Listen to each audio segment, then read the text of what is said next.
নমস্কার বন্ধুরা, আজ আমি নিয়ে এসেছি আরেকটি আমার নতুন রেসিপি।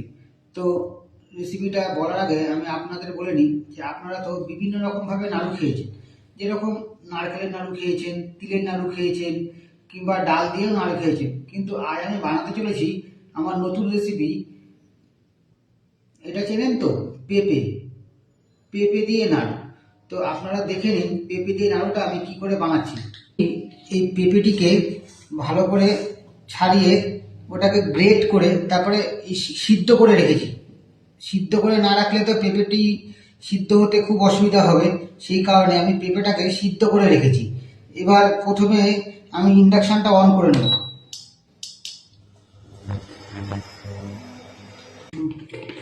প্রথমে এই ইন্ডাকশন অন করার পরে এর মধ্যে একটু ঘি ঢেলে নিলাম।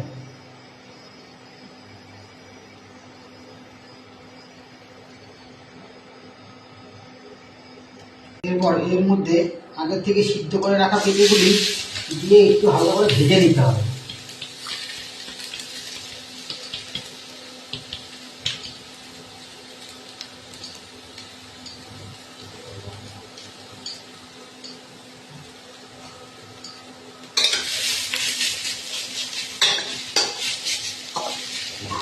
এবার আমাদের পেঁপেটা একটু ভাজা ভাজা হয়ে গেছে। এবার একটু ভাজা হয়ে গেছে যেহেতু এটা আমরা আলাদা করে নামিয়ে রাখছি।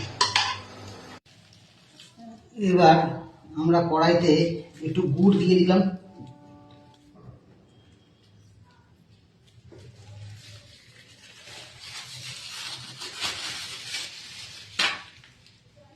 গুড়টা দিয়ে এবার ইন্ডাকশনটা অন করে দিই।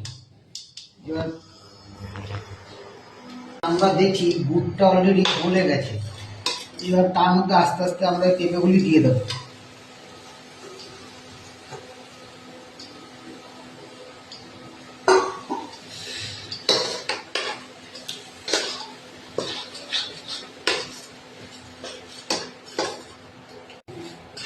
এবার দেখবেন আস্তে আস্তে এটা একটু আঠা আঠা হয়ে গেছে। তখন এর মধ্যে আমি দিয়ে দেবো হচ্ছে আগের থেকে ভেঙে রেখেছিলাম একটু কাজু, আর আর তার সাথে দিয়ে দেবো একটু গুঁড়ো দুধ।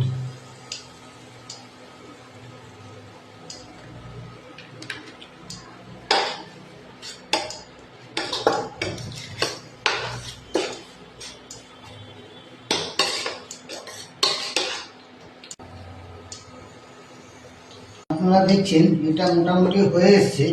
এটা এখন যেহেতু হয়ে এসছে এটা, এবার এটা নামানোর আগে আগের থেকে আমি একটু এলাচ গুঁড়ো করে রেখেছি, সেটা আমি দিয়ে দেবো।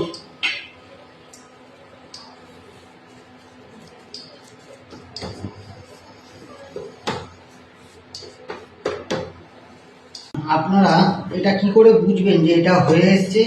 আপনারা দেখবেন যে এটা মোটামুটি দলা পেকে যাচ্ছে। যখনই দেখবেন এটা দলা পেকে যাচ্ছে তখন ভাববেন যে এটা হয়ে এসছে।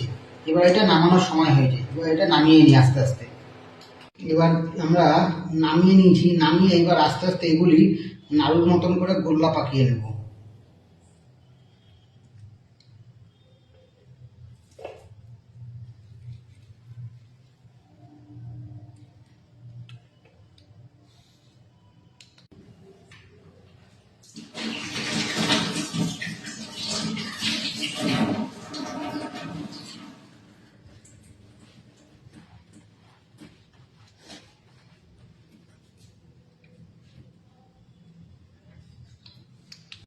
অবশেষে তৈরি হয়ে গেল আমাদের পেঁপের নাড়ু। তো আপনারা এটা খেয়ে বলবেন যে পেঁপের নাড়ুটি কীরকম হয়েছে। কারণ এটা তো যেহেতু পেঁপে দিয়ে তৈরি, আগে তো আপনারা নারকেলের নাড়ু খেয়েছেন, তো তিলের নাড়ু খেয়েছেন, অনেক ধরনের নাড়ু খেয়েছেন, কিন্তু পেঁপের নাড়ু এটি এই প্রথমবার আমি বানালাম। তো আপনারা খেয়ে বলবেন যে এই পেঁপের নাড়ুটি খেতে কীরকম হয়েছে।